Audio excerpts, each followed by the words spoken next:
అనంతపురంలో అగ్గి రాజుకుంటుంది. అధికార కూటమిలోనే కలహాలని తీవ్రతరం చేస్తుంది. వాస్తవానికి మొన్నటి ఎన్నికల ముందు నుంచి అనంతపురం టీడీపీలో 2 శిబిరాలు ఉన్నటువంటి విషయం సుస్పష్టంగా తేటతెల్లమైంది. టికెట్ కేటాయించినప్పుడే తెలుగుదేశం పార్టీ కార్యాలయంలో మంట పెట్టి ఆ విభేదాల్ని స్పష్టంగా తేటతెల్లం చాటారు. ఇప్పుడు మరొకసారి ఎమ్మెల్యే దగ్గుబాటి ప్రసాద్కి వ్యతిరేకంగా చాలా పెద్ద స్థాయిలో ఆందోళనలకి రెండో వర్గం పూనుకుంటున్నట్టు కనిపిస్తోంది. తాజాగా మాజీ ఎమ్మెల్యే ప్రభాకర్ చౌదరి రంగంలోకి దిగుతున్నారు. చర్చలు, ఇతర కార్యకలాపాల పేరుతో అగ్గి రాజేస్తున్నారు. ఎమ్మెల్యే తీరు మీద మరింతమైనటువంటి వేడి పుట్టించే ప్రయత్నంలో ఉన్నారు. దాంతో అనంతపురం తెలుగుదేశం పార్టీ వ్యవహారాలు చాలా సీరియస్గా మారుతున్నట్టు కనిపిస్తోంది. వాస్తవానికి అనంతపురంలో ఎమ్మెల్యేగా తొలిసారి ఎన్నికైన దగ్గుబాటి ప్రసాద్ వైఖరి నియోజకవర్గ వాసుల్ని తీవ్రంగా కలిచివేస్తుంది. ఆయన హయాంలో సాగుతున్నటువంటి వ్యవహారాలు అందరిలో ఆందోళన కలిగిస్తున్నాయి.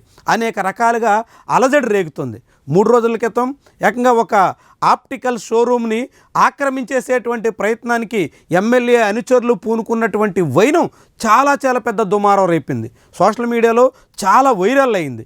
అనంతపురం టీడీపీ నేతలు ఎంత బరి తెగించి సాగుతున్నారన్న దానికి తార్కాణంగా ఈ వీడియో నిలుస్తుంది అన్నట్టుగా అనేక మంది కామెంట్ చేసుకొచ్చారు. అంతకుముందు అదే ఎమ్మెల్యే పేకాట క్లబ్బుల నిర్వహణ గురించి, దానికి ముందు తెలుగుదేశం పార్టీ నాయకుడి హత్యాయత్నానికి తగ్గ స్కెచ్ వేసినటువంటి వ్యవహారం గురించి ఇలా ఒకటి కాదు అనేక విషయాలు వెల్లడవుతున్నాయి. కిడ్నాపులు, మర్డర్ అటెంప్ట్లు, భూ ఆక్రమణలు, పేకాట క్లబ్బులు, అలా అన్నింట ఎమ్మెల్యే పేరు, ఎమ్మెల్యే అనుచరుల పాత్ర బయటపడుతోంది. దీంతో ఈ వ్యవహారంలో ఇప్పుడు ప్రభాకర్ చౌదరి సీన్లోకి వచ్చి నేరుగా ఎమ్మెల్యేకి చెక్ పెట్టాలనేటువంటి దిశలో అడుగులు వేస్తున్నటువంటి తరుణంలో ఇప్పుడు అనంతపురం రాజకీయాలు కొత్త మలుపు తిరుగుతున్నట్టు కనిపిస్తోంది.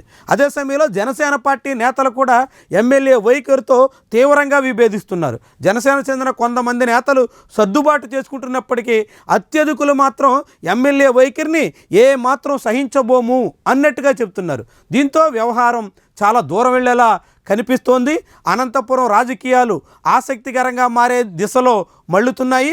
ఇప్పటికే ఒకవైపు ప్రభుత్వ వ్యతిరేకత, రెండో వైపు ఎమ్మెల్యే పనితీరు మీద ప్రజల్లో అసంతృప్తి, ఆగ్రహం పెళ్ళు బిగుతున్నటువంటి తరుణంలో తెలుగుదేశం పార్టీ నేతలే సీన్లోకి వచ్చి ఎమ్మెల్యేకి వ్యతిరేకంగా కార్యాచరణకు పూనుకుంటుండడం చాలా తీవ్రమైనటువంటి పరిణామంగా కనిపిస్తోంది. జనసేన కూడా దీనికి సహకరించే అవకాశం కూడా ఉన్నట్టు చాలామంది చెప్తున్నారు. అదే జరిగితే టీడీపీలోని అసంతృప్తివాదులు, అదేవిధంగా ఎమ్మెల్యే వ్యతిరేకులు, దాంతోపాటుగా జనసేన శ్రేణులు అంతా కలిసి ఇప్పుడు ఎమ్మెల్యేగా ఉన్న దగ్గుబాటి ప్రసాద్కి పొగబెట్టేయడం ఖాయము అనే మాట బలంగా వినిపిస్తోంది. మరి ఇది ఎక్కడి వరకు దారితీస్తుంది? అనంతపురం రాజకీయాల్లో ఎలాంటి సెగ రాజేస్తుంది? అది ఎమ్మెల్యే కుర్చీ కిందకి నీళ్లు తీసుకొచ్చే దిశలో ఎంతవరకు సాగుతుంది? ఇదే కీలకమైనటువంటి అంశం.